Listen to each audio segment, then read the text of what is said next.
Yep. I know, you're always afraid I'm gonna drop you, but I'm not, I promise. Poof, now there's April feathers all over. Hello, my darlings, I'm Erin. This is April. Today we are talking about The Night Ends with Fire by KX Song. It is a Mulan retelling.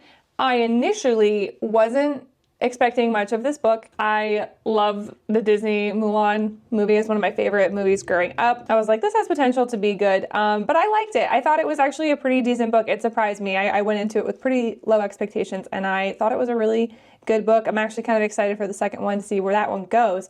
But today we're just going to talk about this book in its entirety. I will be talking about spoilers, so if you don't want the storyline spoiled, don't watch this, I guess. But I figure, you know, y'all are here just to hear somebody talk about a book because it's good background sound. Some of the triggers for this book, I'm going to just read off a few of them here. It's just for content warnings. It has war, misogyny, violence, death of a parent, domestic abuse, torture, sexual assault, sexual content, mental illness. I think I'm like kind of caught between whether I give it a 4-star or a 4.5. I haven't quite decided. I kind of sway. The way that I have found myself rating books lately is how fast I can consume a book. So if I'm reading it pretty darn fast, there's something about it that I find appealing, because it's funny to like kind of see my patterns where there's like books that I take forever to finish because I find them really boring.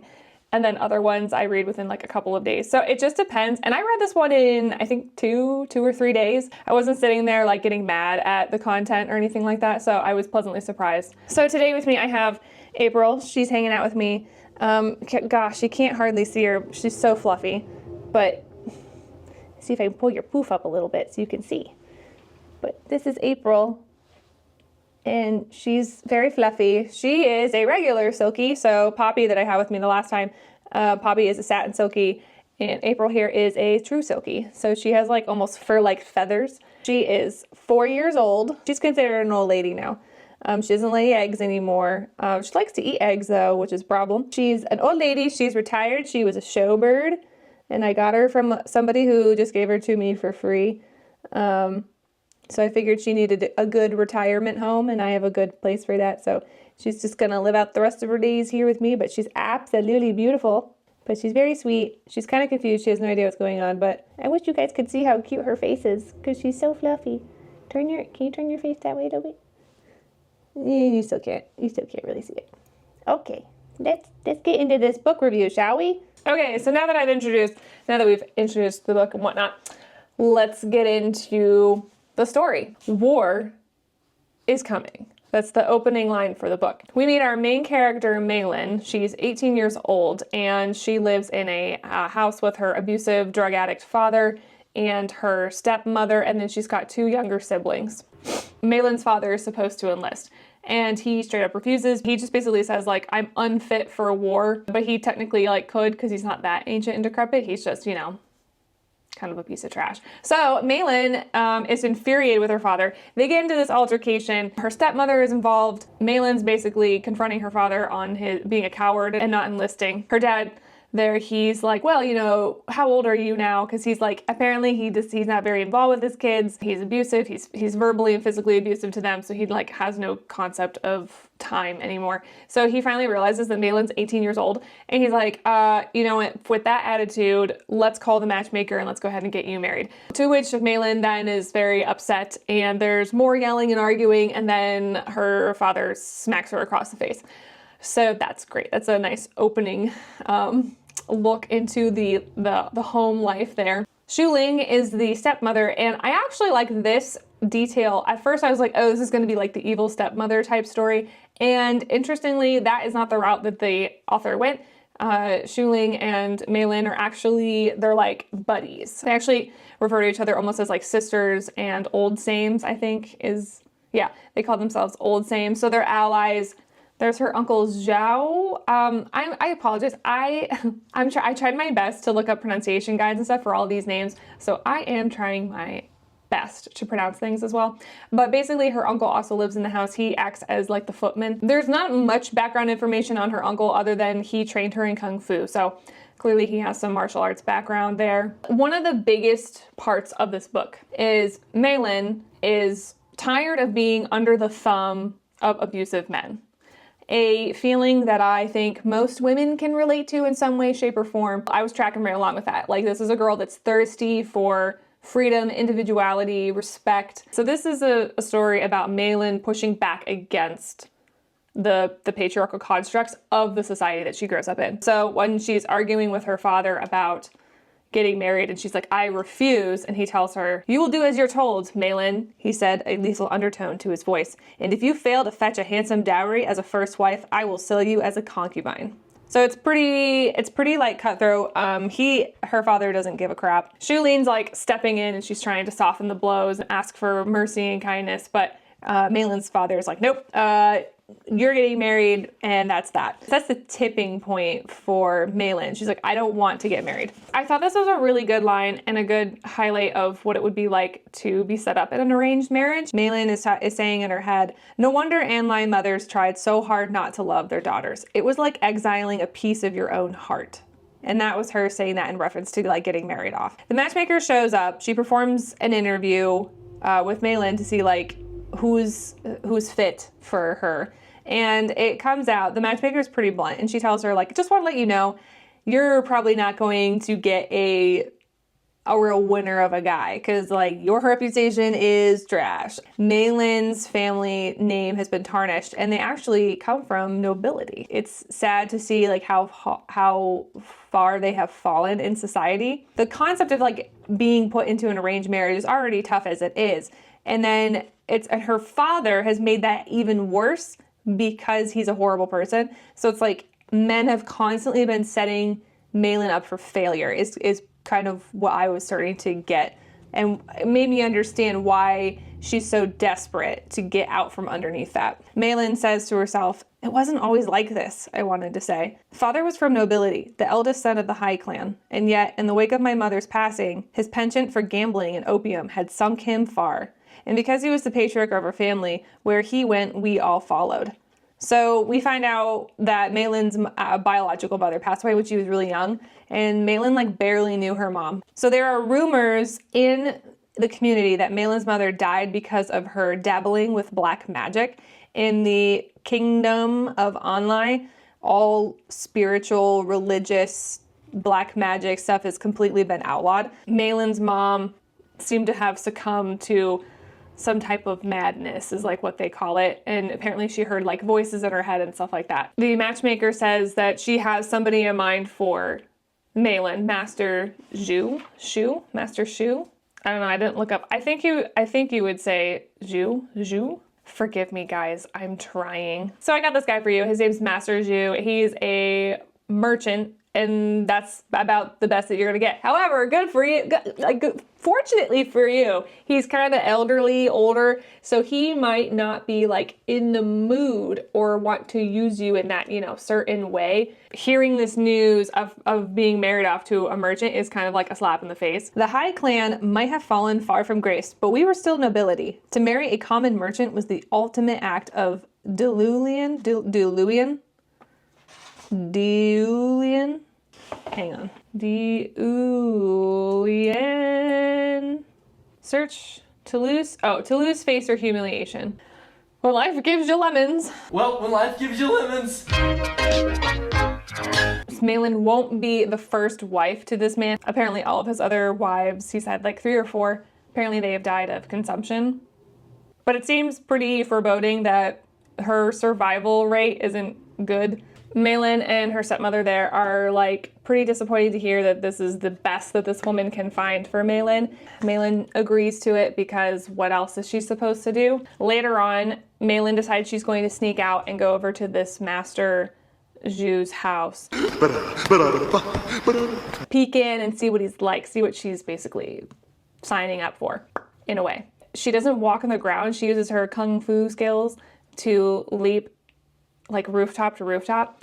And this is like a part where like I kind of felt it was a little bit too like kind of cheesy for me. Yes, Malin's trained in kung fu, but it was just the way it was written. I think that detail alone could have been written just a tad better. Like I think her using her stealth skills that she learned from kung fu to like sneak through corridors and down roads, I think that would have been a little bit more realistic, I guess. So I don't know, it was a little bit silly to read. She finds Master Zhu's house, and lo and behold, he conveniently is straight up abusing a young servant girl, like right in front of Malin. And Malin's watching this and just horrified. She's like, I won't do this.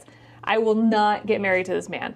So then she sits there and contemplates like legitimately ending her own life. That was going to be me. I would flee father only to fall under another bastard. And even if I were to bear him a healthy son and earn my status in this household, even if Master Zhu were to pass away, that son would someday grow up and become a man, and then he too would command me. He would dictate what I ate, where I slept, my comings and goings, my every word, perhaps even my thoughts, and I would be under the whim of men for the rest of my days. Malin briefly considers ending her own life, and then she thinks about her 2 younger siblings, and she's like, there's got to be something I can do to make the world a better place for them, and so she decides to stay alive for that. As she's sneaking home, she saves a civilian from being squashed by this runaway cart, is what it's kind of described as. So this cart is like barreling out of control down a street, and she picks up like a pole and chucks it really hard, and she waits for the timing to get the pole to go through the spokes of the wheel and like jam it and stop it. So she saves this guy. But like nobody realizes it was her that did it, except for this other handsome young man goes running out into the street to grab the older man and pull him out of the way. And he sees Malin chuck this pole, and he's like, oh, who is this? Who is this like goddess of a woman? So yeah, people come out into the street and they're starting to praise this guy, who they're also calling Master Lu. Malin keeps back to the shadows. She's not trying to get, interestingly, she's not looking to get recognition for saving this person. And I say interestingly because her personality traits do kind of change throughout the story. So right now she's like, I was just trying to save this guy to save him. I'm not looking for recognition or acknowledgement. I just saw somebody in need and I decided I could help them. Here we learn you cannot be, there's no religious affiliation allowed in this kingdom. There's no black magic, which is, dealing with the spirit world type stuff.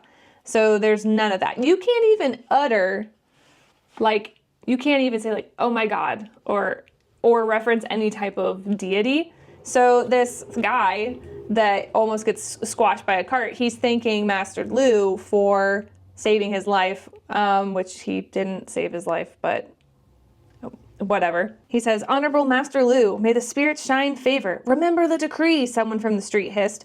The driver clapped his hands over his mouth as he kowtowed before the young master. The Imperial Commander's decree had only been passed a month ago, and most were still adjusting to the new norms. Under the mandate, all spirit worship was considered seditious, even giving ritual offerings to your ancestors, much less invoking the old spirits, and calling upon black magic was considered illegal. The Anlai warlord had declared that as Imperial Commander, he possessed the heavens mandate, and therefore the only religion allowed was worship of him. Oh, brother, this guy stinks! When I first initially read the book, I was a little bit confused as to what's the point of the war? The way that it describes what the reasoning for the war, it does describe, I read some reviews that said there wasn't enough world building or whatever with the actual reasoning for the war and the spirit world and everything else.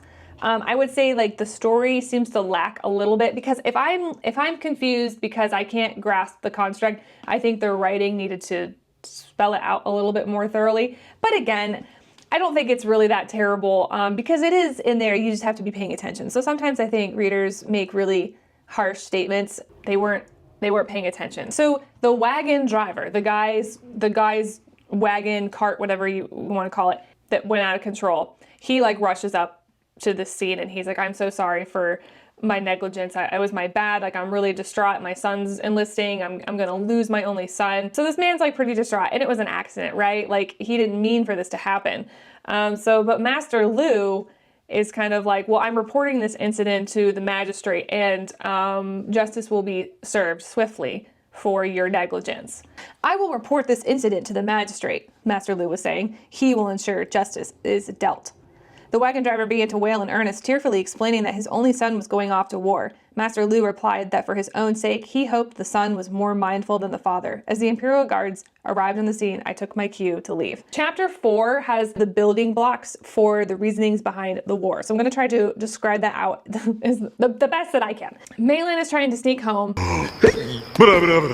She is confronted by 2 drunk soldiers, and they're like, yo, girl, it's our last night of freedom. Why don't you let us have a good time with you? You know how it goes. She's about to be assaulted. And then all of a sudden, little Master Lu shows up again. Like, who is this guy? So he puts a halt to things before things escalate, thankfully. So he sees Malin. She's about to be assaulted. A crime. It should be. I don't know if in this society, I don't think it was considered a crime. I'm not sure. But like a pretty egregious thing to do. He's witnessing this and he just lets the guys off. He's like, hey, you stop that right now. Shoot, I'll see you guys tomorrow. So he just lets them walk off. However, the man's cart that went out of control, he was like so harsh with that guy, even though it was like an accident. So it was an accident and this man wasn't intentionally trying to harm somebody, but that guy got like reprimanded harshly. Whereas these 2 dudes that were just about to assault an innocent woman are just like let off, like, knock that off. Boys will be boys. This Master Lu guy, I initially was like, what the heck, dude? So you're gonna let somebody off for a deliberate act, a heinous crime? You're gonna let them off because like, that's just how men are? But then you're gonna punish another guy for an accident? I was like, I don't know about this. Upon speaking with this Master Lu guy, Malin recognizes him and realizes that she is in the company of none other than Prince Lu Sky. We gotta describe this dreamboat's appearance. You know how it be. Up close, I could tell he was only a few years my senior, perhaps 19 or 20. His complexion was pale, much paler than I was, even with makeup, and his hair glossy and dark. He had a generous mouth and a strong, chiseled jawline, and tapered eyes like almonds. He was very handsome. He was also the warlord's 7th and youngest son, Lu Sky. So poor Malin, she's like, oh crap. So she falls to her knees and she's like, I'm so sorry for my existence and me sneaking around out here in the streets when I shouldn't be, because that's like, wrong for a woman to do that. He tells her to rise up off the ground. She's gonna ruin his cover. Apparently he is trying to survey the city and find where the discrepancies are from like the reports that they receive versus how people are actually living. So I'm like, okay, that's a pretty fair thing to do. That's a pretty noble thing of you to be like, these reports that we get in may not be 100% accurate. Let me go and see it for myself. I was like, okay, you were kind of shady there with the whole situation with the assault and whatnot and letting those guys off. So it's like, maybe this guy isn't bad news. Lu takes this moment to flirt with Malin because that is exactly what a woman wants after she's almost been assaulted. You right to jail. For some dude to hit on her. Listen, I don't care how attractive you are. I don't care. If I almost was assaulted by 2 men and, potentially die from that, the last thing I would want is for some dude to then start flirting with me. The audacity, but hey, he's a prince, so he gets what he wants, you know what I mean? But like, in the bin. No. Lu has gone from like, he does this to me. Like, I'll be like, good green flag, red flag, good, like back and forth. This whole book, I was like, I like him, I don't like him. I like him, I don't like him. So after the little flirty stuff that goes on between the 2 of them, Lu offers to give her a ride home, which I was like, cool, great. Thank you for being chivalrous, but also like, boo, you were being kind of shady there too. Ugh, I'm so conflicted on this character. So as they're riding home, Malin's asking him questions. And initially she's kind of saying to herself, like, you shouldn't be asking questions. That's a big no-no for women to ask questions of men. They're supposed to just shut their mouths type thing. Interestingly, Lu doesn't seem turned off by this. He's actually very willing to have a conversation with Malin and seems to enjoy having a discussion on regular topics that women don't normally get to talk about. So she asks him if he's ready to go off to war. And he says that he doesn't mind. In a way that his entire life he's been preparing for war. So this is kind of like the moment I've been waiting for. Okay, so here's the lore droppage, okay? The Wu Dynasty. I might read some of my notes here so I say this right. The Wu Dynasty fell when Lu was 4 years old. The Wu Dynasty was the former empire that united Tianjia. Now, the 3 kingdoms lived separately, each ruled by a different warlord who had assumed power in the void left by the fallen emperor. So yes, there's 3 kingdoms. Online is the kingdom that Malin and Lu Sky, live in. And it's interesting because like they think that they're in the best kingdom. Like they have a really narrow viewpoint. Lu says, Jiming, how do I say? Zyming. Siming? Zyming. Zyming. Zyming. That's great. I'll totally remember that. The three kingdoms are Anlai, Zyming, and Leyuan, I believe. I don't know if I'm pronouncing that last one right. I'm trying here. Zyming is the kingdom that's talked the most trash about in this book. Apparently, they were the first ones to declare war because they said that the Three Kingdoms Treaty was unfair. So that's kind of like where the war started. So the point of the war seems to revolve around the making of another treaty that will unify Tianjia, which is like the continent. Lu doesn't think that reunification is possible because all the kingdoms are too different. Fluffing up your feathers there, girlfriend.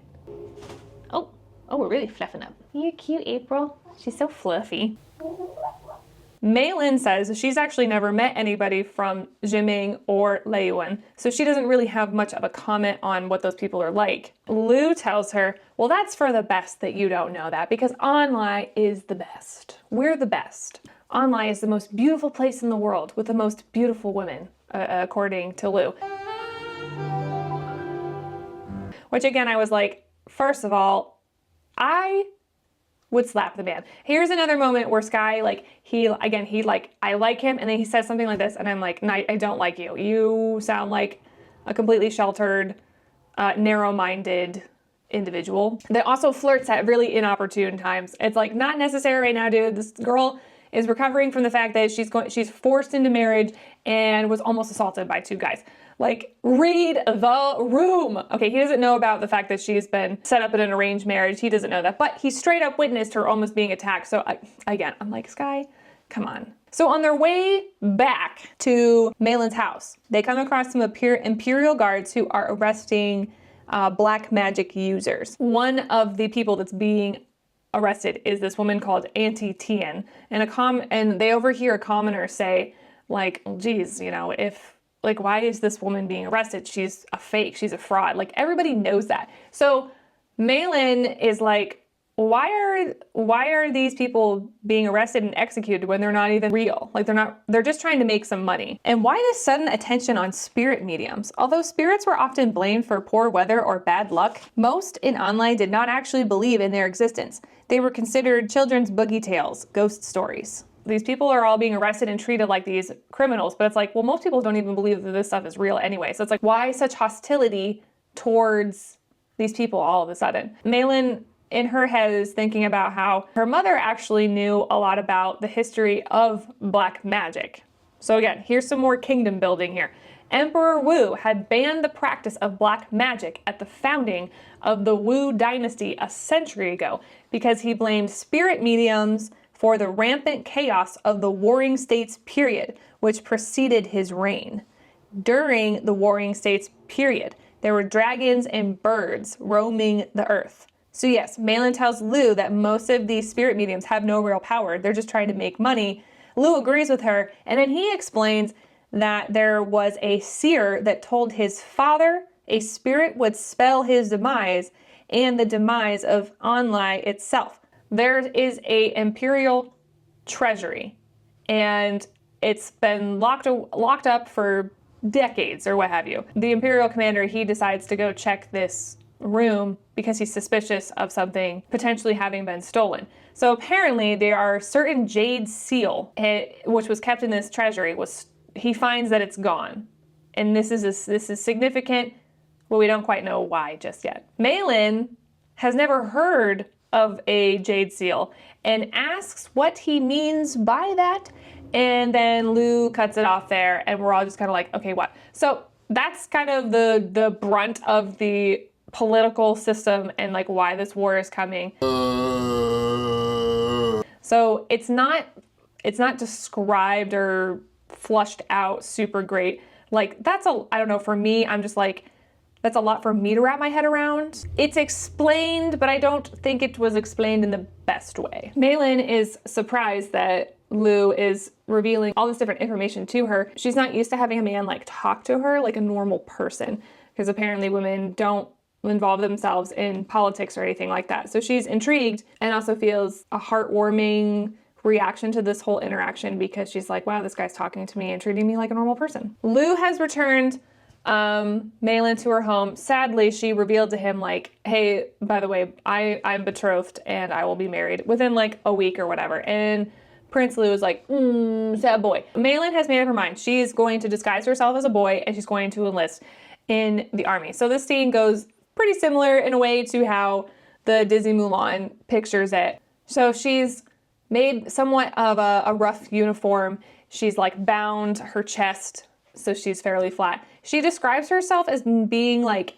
she's not a very shapely or like curvy woman, so like her lack of curves will help disguise her frame and she won't look as feminine. No, your great-granddaughter had to be a cross-dresser! As she's getting ready to leave the house, her stepmother finds her trying to leave, and she at first tries to stop her because she tells her they would never, they as in like the army or the political structure of the kingdom would never let a woman rise to power and then keep that power. So like if they find out she's a woman, she's dead. Because if the army finds out you're a girl, the penalty is death! Malin says, and this is, okay, you know, starting off, this is Malin's kind of like her goal in life. Shu Ling says, they would never let a woman hold on to power. I shook my head at her. Sister, I know all these things. My ambitions are small. I only wish to have a little more time. A few months, maybe more, then I will be satisfied. So Malin's basically just like, I just need a little bit of a rip and tear. I need some freedom, and then if I die, I die, and that's fine.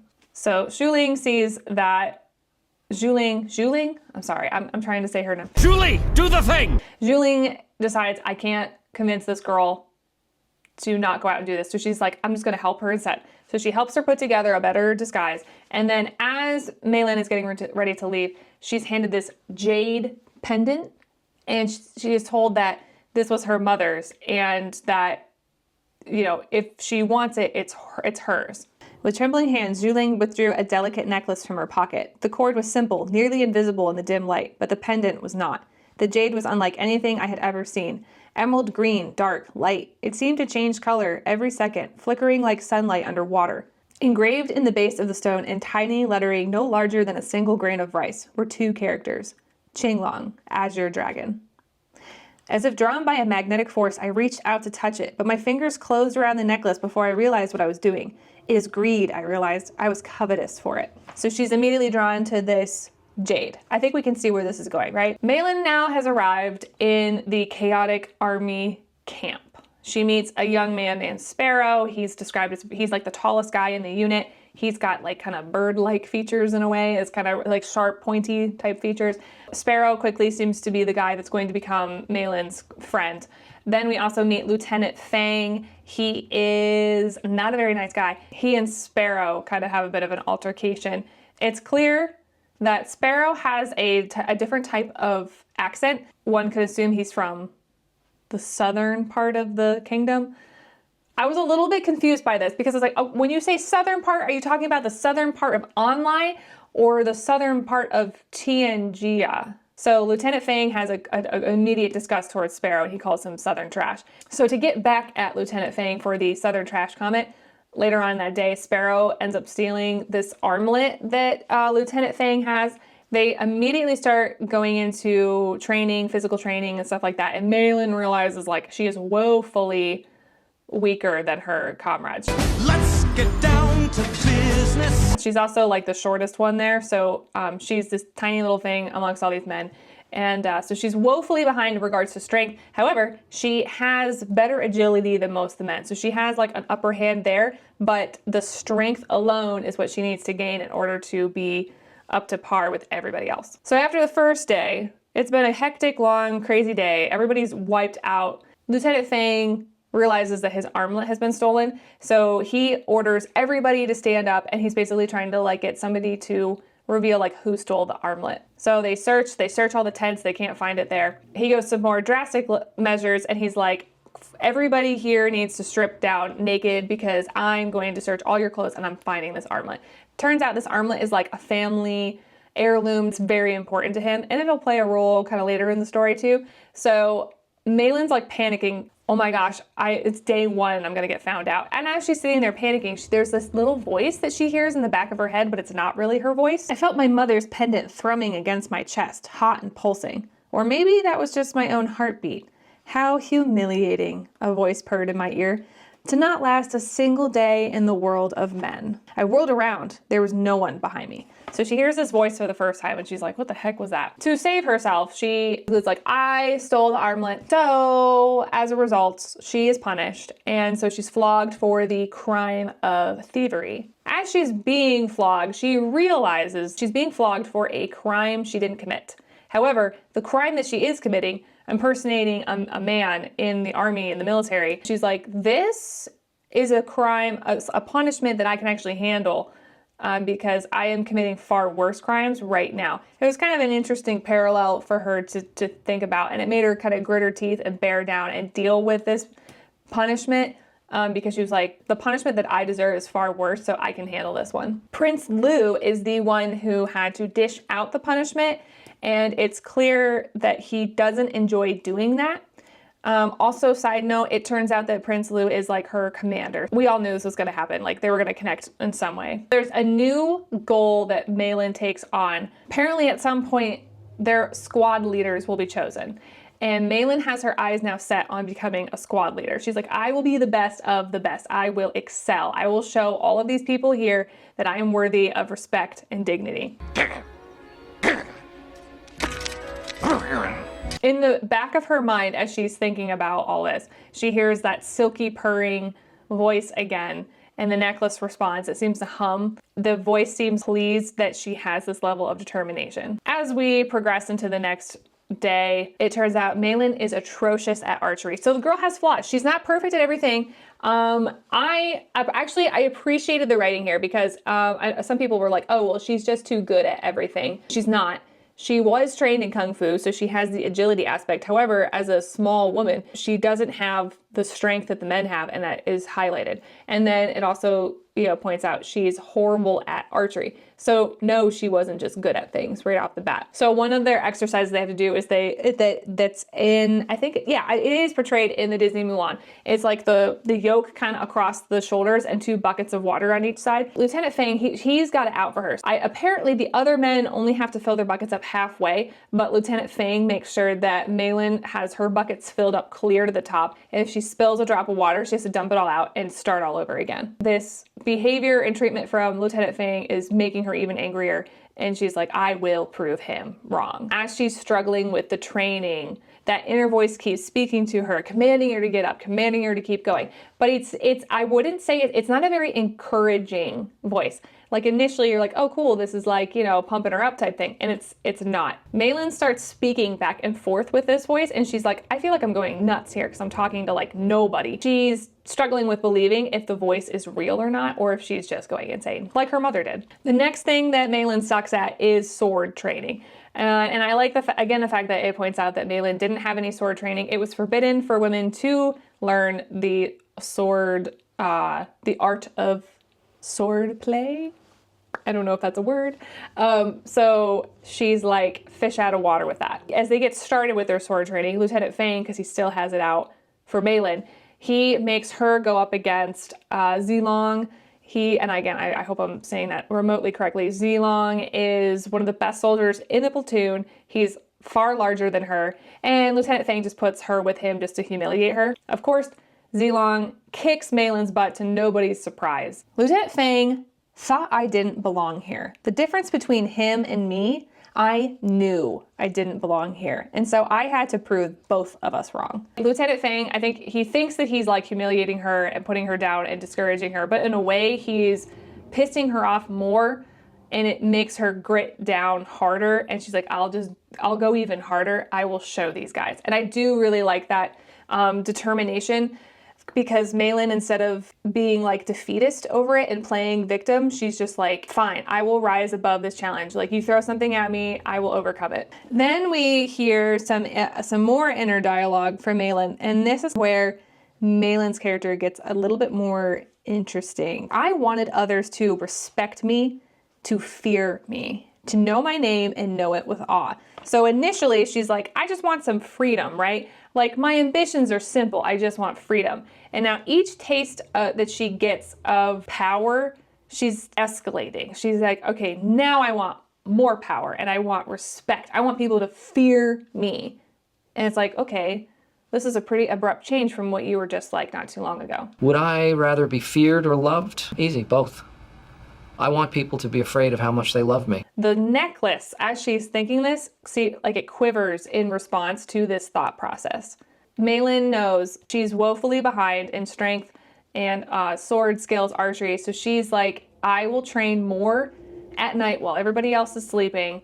I will continue to train because I will be the best. It's been a month since Malin enlisted into the army, and the author does point out that Malin's physical disadvantages have become less and less until she's rising up and she's becoming an equal with the rest of the guys in her platoon. I'm not sure if that's 100% realistic. Like, I don't know if a month would be enough time for you to catch up that much in strength. But you know, let's not think about it too hard. Like, we're just having fun, right? Like, we're having fun here. This is a fairly decent book. Why is no one having a good time? I specifically requested it.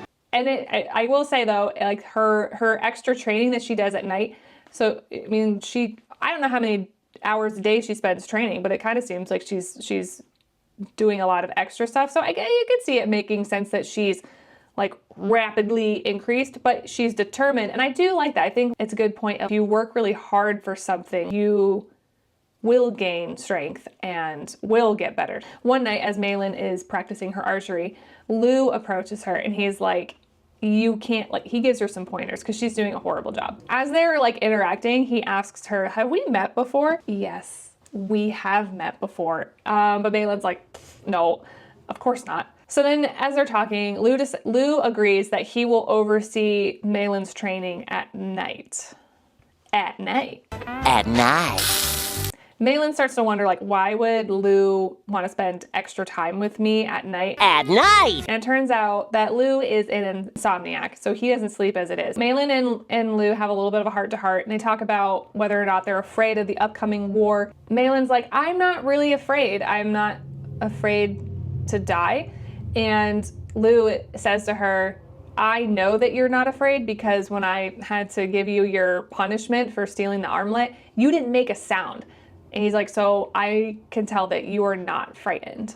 And then as they're talking, Lou tells Malin that she can refer to him, she can call him Sky. We're moving on now. So she's moved into casual relationship territory with Sky. Malin's like, her little heart is warmed that she's now at this level with Sky. The voice in the back of her head though is like, don't trust him.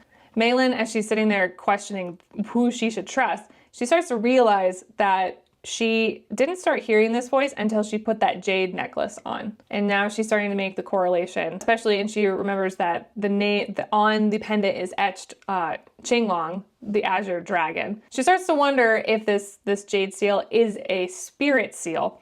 So a spirit seal, I'm gonna read my notes again so I don't mess this up, is a way to commune with fabled creatures beyond the physical realm, worn by the spirit summoners of legends past. So according to history, though the old seals had been locked away since the rise of the Wu dynasty over a century ago, the only jade seal in Anlai belonged to the ruling Liu family where it was stored in the imperial treasury. So how did Malin's mother have one? Could this jade that she's wearing, could that be the stolen seal?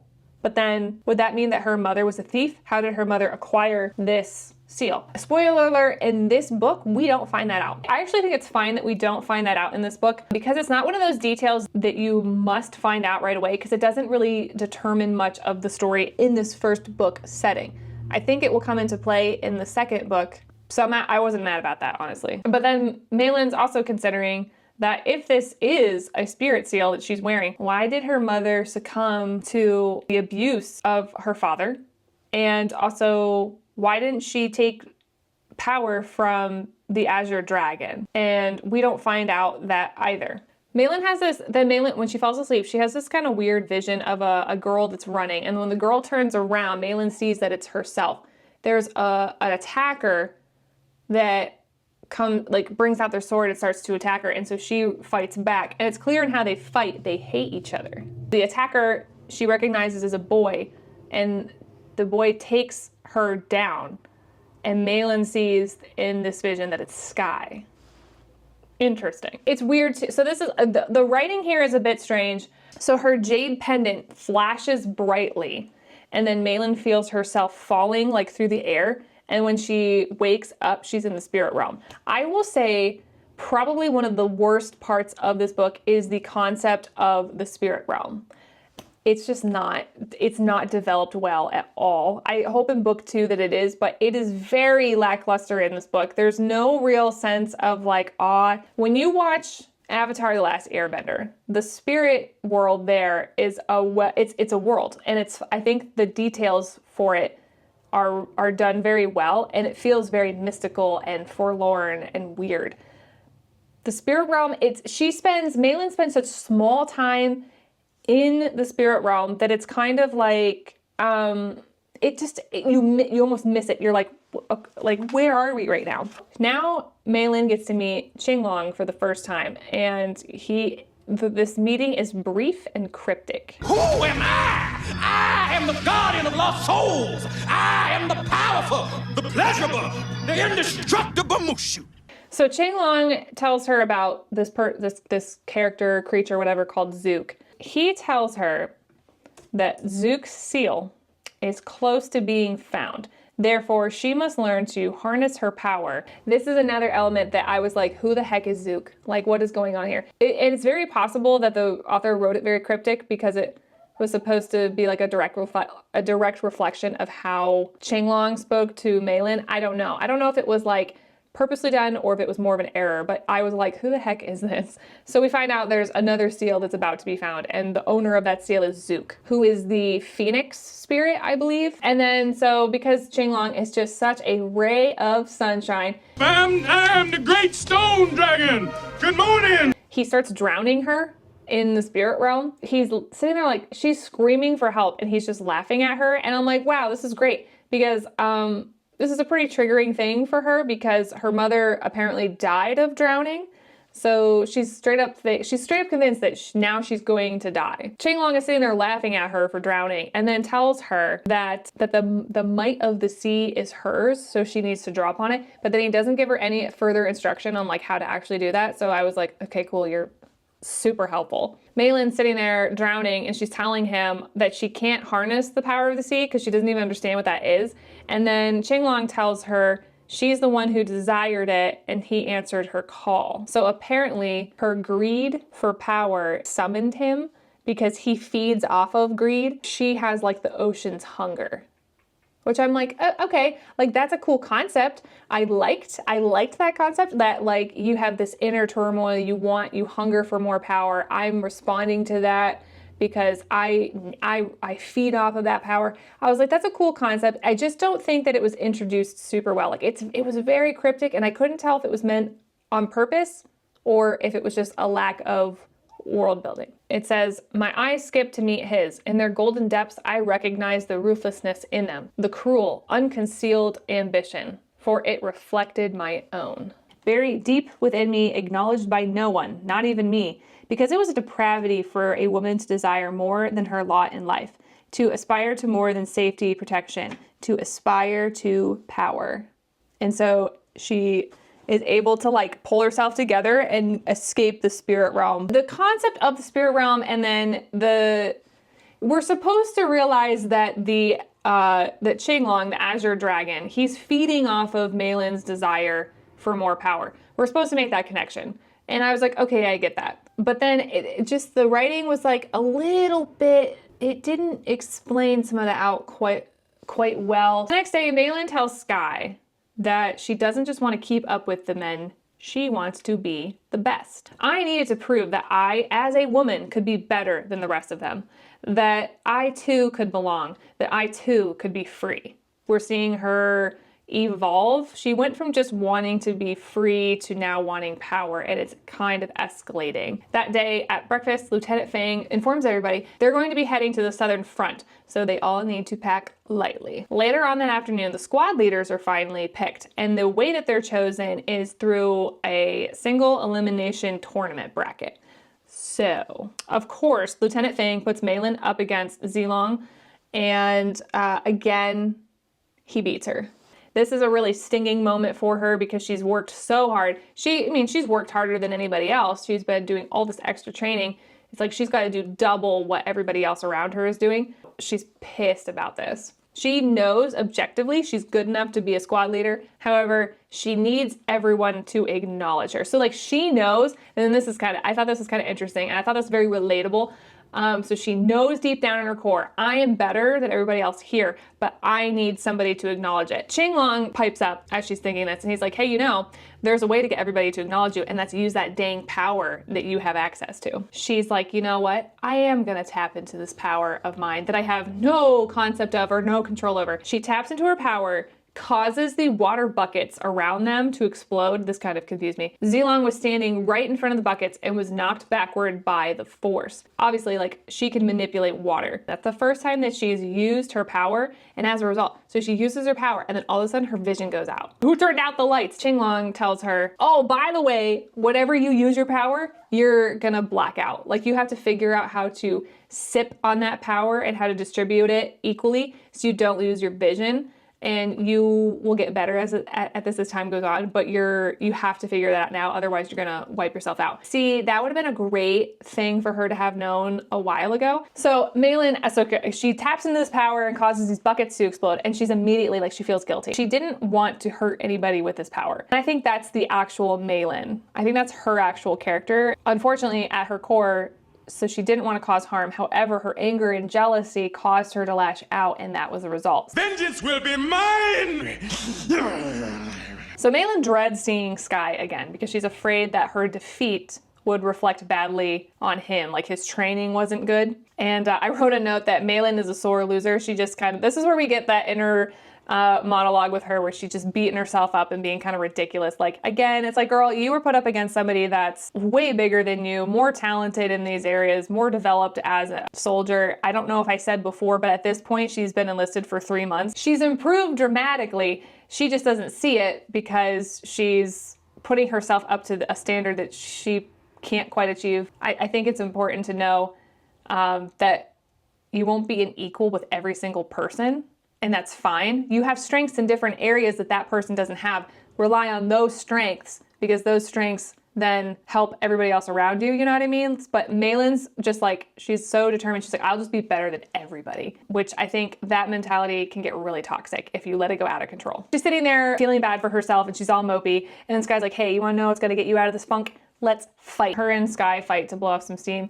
And then at the end of the conversation, Sky kind of gives her like an order, like a regular order. And she doesn't like it. I didn't want to admit it, but it wounded my pride to hear Sky order me about like a common foot soldier. I wanted to be his equal, worthy of his attention and respect. I wanted to be able to speak freely with him without worry of recrimination or punishment. This is where her determination becomes toxic because she's in the military. He is her commander. She has to answer to him. Like, that's how that works. You know, that's a power dynamic, but that's how it works in the military setting. Sky isn't really abusing his power at this point. He's doing his job. And she has a problem with that. She's like, I don't want to be ordered around like a foot soldier. I want to be an equal. However, what she doesn't seem to realize though is like, she's never going to be a full equal to Prince Lu Sky because he's a prince and she's not nobility. Meilin reasons if she was a commander or a captain, Lieutenant Fang wouldn't bully her. Other soldiers might not like her, but they would respect her and they would fear her. And that's like her thing. That's her big thing now. Is now she's like, I want respect and I want people to fear me. I want the two things. She runs into Red, and he's another soldier. He's high and starts to mock her because, you know, she lost her fight with Zilong and didn't become a squad leader. He's intoxicated and he falls into the mud. So he's vulnerable. And then Meilin comes over and she puts her boot like on his chest and doesn't allow him to rise. As she's holding this guy down, she starts to get this eerie humming sensation through her body and wonders like what this is. And then Qilong tells her, he pipes in because he's going to be helpful for the moment. He tells her that it's Lixia, aka spirit power. Malin has Red pinned down and she starts contemplating killing him. And then Qinglong tries to convince her, girl, do it. He wants her to use the greed to draw upon her hunger and kill Red. Is this really Malin, or is this the influence of the dragon? Using her Lixia, she forms this ring of water and she encircles Red's throat with it and she straight up starts choking him. She wants to hurt him. As she starts doing that, she immediately is like revolted. She jumps back, she comes back to reality, and she's like, what the heck am I doing? She realizes that she was just torturing Red and she was enjoying it, and she's immediately disturbed by this. So then she releases Red and realizes that her veins are like all black. She's nauseated by the fact that she can do black magic because in, you know, their culture it was like a big no-no to have those abilities. So she hates that she's able to do that. She realizes that even with this power, she's still lonely, and she's lonely because there's this whole part of her, the fact that she's a woman, the fact that she is a spirit medium and she's got this Lixia and this spirit power, this huge chunk of who she is unknown by her friends and comrades.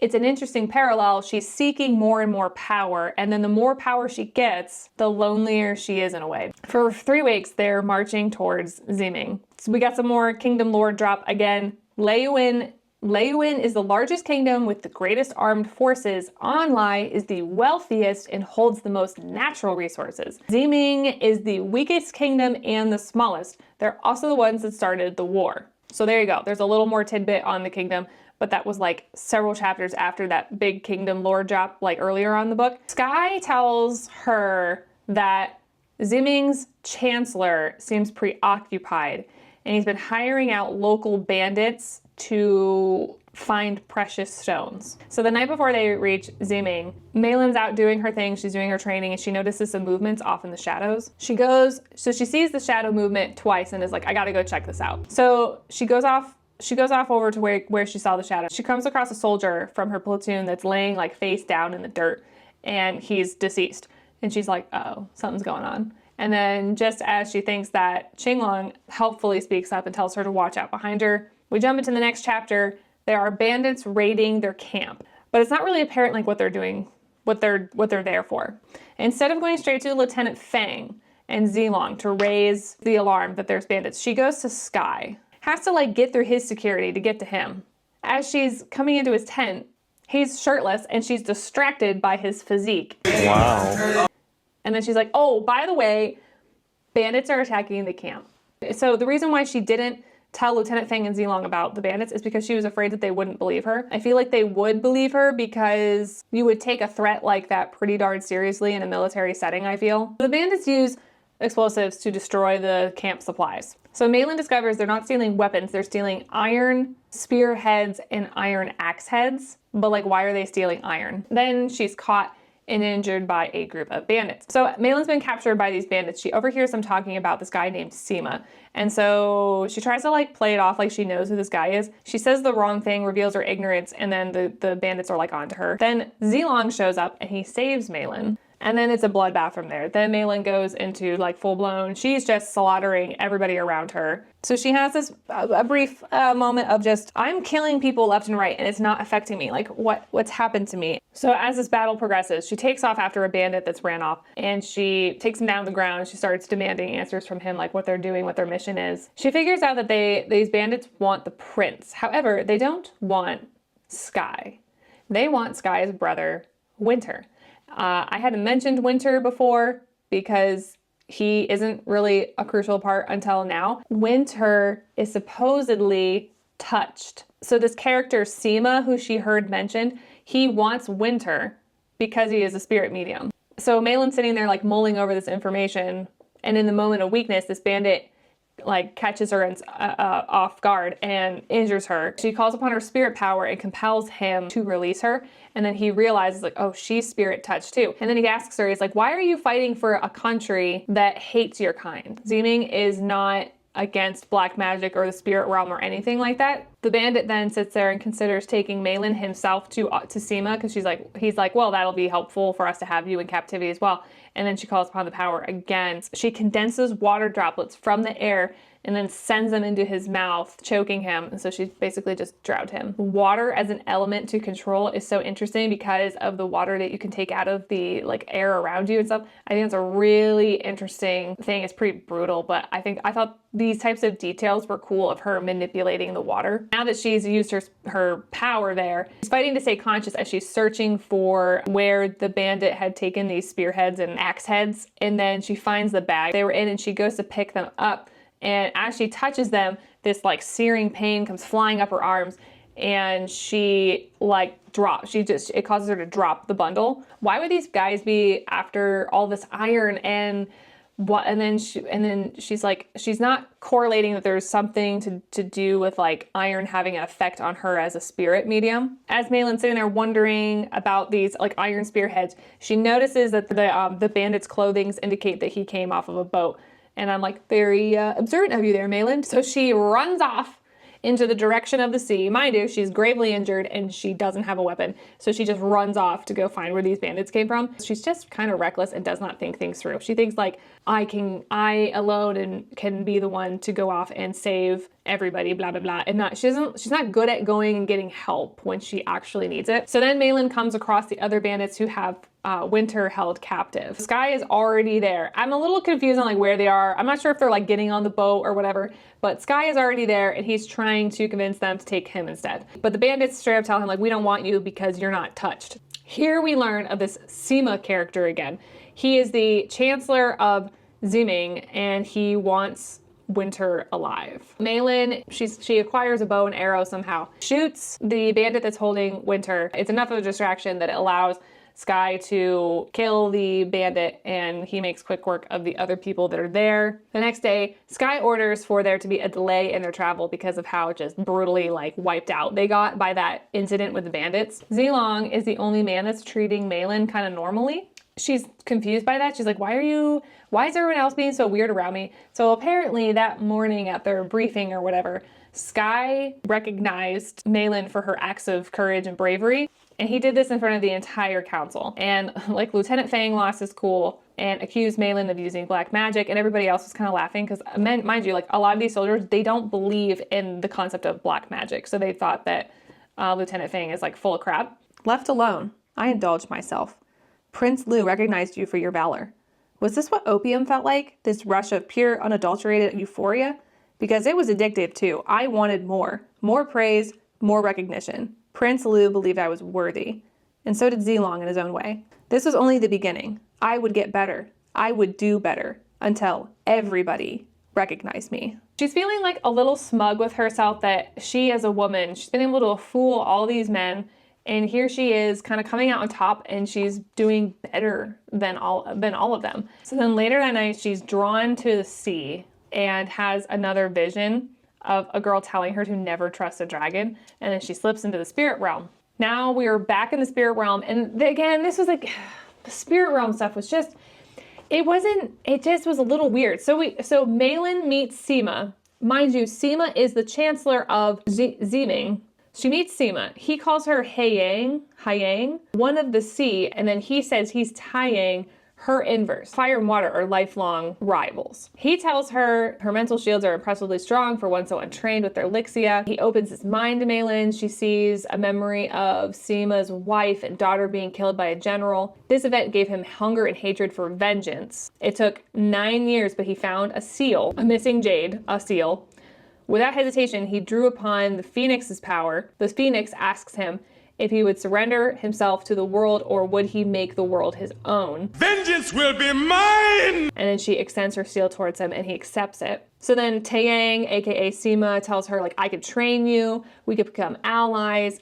And Malin is again conflicted and not sure if this is somebody that she can trust because she doesn't understand what his goals are with this power. He tells her the Phoenix feeds off of vengeance, just as the dragon, her dragon, feeds off of greed. He invites her to join him and points out once more again that the kingdom of Anlai would execute her for having this power, whereas if she aligned with him, they could be allies together and conquer this world, unify it. Malin hesitates, and then he says to her, like, well, I could always force you to come along and join me. And that was like the wrong thing for him to say, because then she puts her barriers up and she's like, okay, well, now I'm gonna fight you because nobody forces me to do anything. So he goes to flee, and as he flees, he again reminds her, like, they don't need to be enemies, they can be allies. Kind of interesting there. Chapter 20, the boys are trying to convince Malin to go join them in a night of debauchery. She's like, sorry, can't. Love to, but can't. Malin declines, says she'll just stay in camp.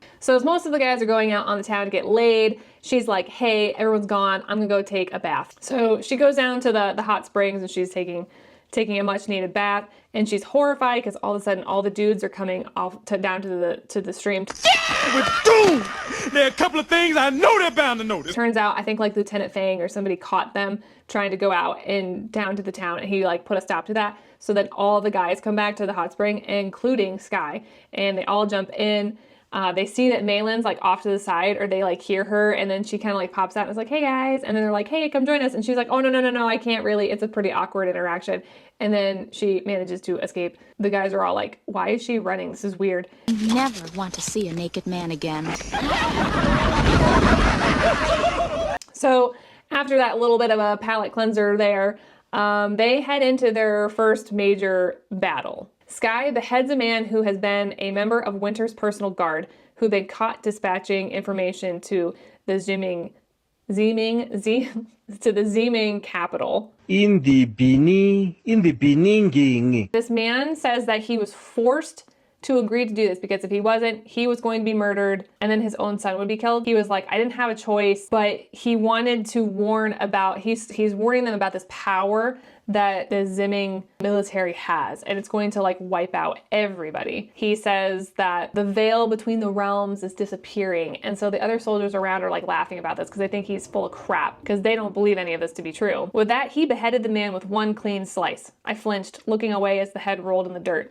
Sky cleaned his blade, his expression cold, before he turned back to look at his brother. Winter is standing there. He just watched this guy get beheaded by his brother. And now we know that Winter is also a spirit medium who's been touched. I'm sure him watching his brother behead somebody that's talking about the spirit realm and stuff, and his brother's like distaste for the spirit medium stuff, I'm sure that was kind of a chilling thing, because he's like, oh, my brother would hate me and behead me if he had the chance. And then likewise, Sky's words and distaste for the black magic stuff is unsettling for her, because she sees that Sky cares more about duty than anything else. He is kind until he is not. Just before the battle starts, Lieutenant Fang decides that Malin's going to put on the front line, probably because he's hoping that she'll get killed because he hates her. And then Zilong steps up because he's a squad leader, and he said 12th squad will go with her. And it's straight up a death sentence. Like they're pretty much like, yeah, we're getting put out here to basically be a shield so that way everybody else can make their way across this river. So they reach this river, and the Zeeming army is on the other side waiting for them. As they're trying to cross, so they're getting fired at. Arrows are flying down, tons of them are getting shot, and they're just absolutely annihilated. They get to the other side of the river, and this unnatural wall of fire spreads rapidly across the riverbanks. Fire! Exclamation mark. Fire! Exclamation mark. Help me! What is this fire, you ask? Well, we don't know yet. Malin falls into the river. She is swept away. She surfaces and sees that Zilong is also in the river, and he's gravely injured. So she gets to him. She gets him up onto a branch and tells him to like get up onto the shore and save himself. And then as she's trying to figure out a way to get herself out of the river, unfortunately, she's pulled over the side because she's at like the top of a waterfall. Uh-oh. Don't tell me. We're about to go over a huge waterfall. Yep. She falls over this waterfall, and she wakes up in the spirit realm, and she's underwater, but she can breathe now. So that's where she realizes like, oh, I'm in the spirit realm. Zilong tells her that Zilong is dead, and it's basically her fault because she didn't call upon her power to save all these people. He's like, all these tens of thousands of people have died. You didn't save them because you didn't tap into this great power that I've given you, and he's mad at her for it. She's like, if I use my power, yes, I can save people, but then I'm going to be killed anyway because of the power that I have. So I could do great things with this power. I'm still going to be killed by these people in my kingdom because they view this as evil. So it's a really like damned if you do, damned if you don't type situation. And it's like, yeah, what is she supposed to do? So then she recalls the traitor that Sky beheaded. She recalls his words of warning about how this fire would engulf them all. She starts to make the connection that Chancellor Sima has the Phoenix seal. Kind of surprised she didn't make that connection earlier. Shenlong warns her that she'll lose the war without him against Zook's power, and Zook is the Phoenix. So he's like, you have to use the power to defeat Zook. Like, you're not going to be able to overcome this unnatural fire without me. So we learn that Sima has lost his seal because he was betrayed by somebody he knew and trusted, who took the seal and broke it into a bunch of pieces and threw it into the sea. Maylin's initially like, okay, well, the seal's gone, so problem solved. And then Shenlong tells her that the seal isn't ever actually really broken. It's just misplaced. Like, you can break the seal and break it into pieces, but basically the pieces will turn up. Sima has already found one piece, and now Maylin's like, okay, well, now I have to go out and find the other two pieces. And if I get them, it'll keep Sima from acquiring all that power. I can defeat him. Problem solved. Maylin asks Shenlong, how do you destroy the seal if breaking it into pieces doesn't actually destroy it? Because in order for them to win this, they have to destroy Zook's power. Shenlong tells her she just needs to get the seal and give it to him and he'll take care of it. Maylin's sitting there and she's like, okay, well, that's not helpful. And then she asks how she should deal with Sima, who knows vastly more than her, knows how to use his power. Shenlong just tells her that she needs to figure her power out. And again, it's like not helpful at all. And then in amongst all this, Shenlong shows her this vision of all of her loved ones being brutally murdered. He tells her like that is apparently what lies ahead of her if they lose the war. So she has this like haunting image that's now another thing that's driving her forward. She wakes back up in the human realm. She's now being propelled forward by the belief that if she wins this war for Onlai, she will gain the freedom and acceptance that she deserves. She could have her sword, her name, and her freedom, and the ability to protect those that she loves. After 3 days, Maylin finally manages to get back to their camp. She is gravely injured at this point.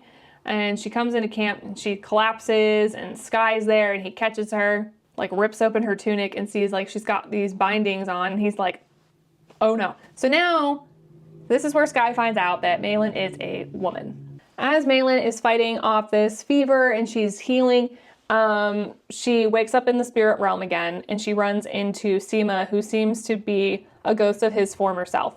She sees a memory of Sima's seal being broken and thrown into the sea, and he can no longer hear the Phoenix's voice, but can feel the broken pieces of the jade calling out to him. And then Maylin uses her mind-reading ability and to see where the next piece of the seal will wash ashore. And Sima, he can feel that she's read his mind, and she's made a choice to go against him. Now it's a race to see who can get to the pieces of the jade first. So Maylin wakes up, she's in Sky's tent, scandalous, because why is she there? April. Look at her little fluffy butt. Look at this fluffy butt. Maylin comes out of Sky's tent and she runs into Sparrow. And Sparrow tells her she's been asleep for 10 days and that her squad that she went out with, like they all died except for 2 other people, so there's only 3 survivors. Then Red tells her the entire time that she was missing that everybody thought she was dead. Apparently Sky was very broody and mopey and mad. So then she sees Sky and she approaches him and he is ticked. And he goes stomping off into the woods. There's lots of stomping off into the woods in this book, I will say. I noticed that. She's trying to tell Sky, like, hey, I just found out what's going on with this wall of fire. So she starts trying to fill him in on the fact that this unnatural wall of fire that they're seeing that's wiping out all these people is because Sima has a seal and he is using a spirit power to do this. Sky doesn't want to hear any of this and he's not listening to a thing she's saying because, alas, she is a woman. And he basically tells her, pack up, go home, you're through. So she reads Sky's mind and his thoughts are to get rid of her, and she's hurt by this. But I mean, like, it's kind of understandable. Hello, we knew this was gonna happen. So Sky is mainly upset with her because her being a woman and impersonating a man and being in the military is like, you know, that's a major crime.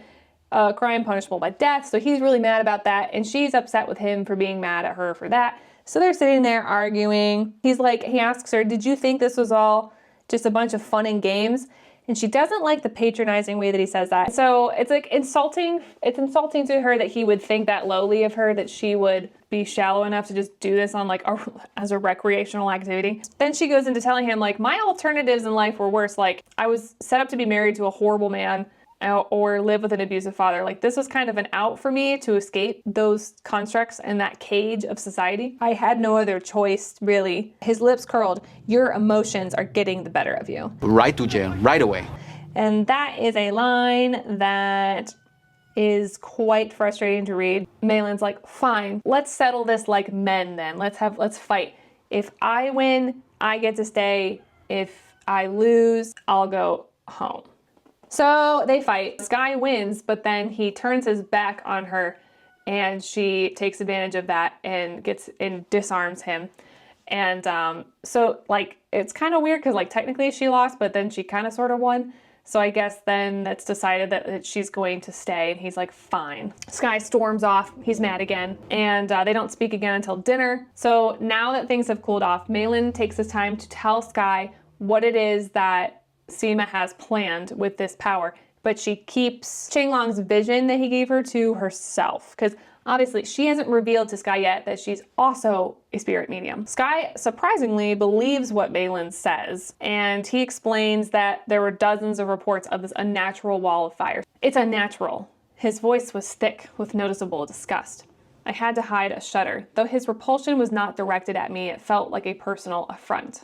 Now that Malin has Sky listening to her, she tells him that Sima is testing the range of his abilities and that he will get more powerful the more pieces of his seal he gets back. So that's why it's crucial that they find these 2 pieces before he does. Sky agrees to this mission, but he's not happy with her.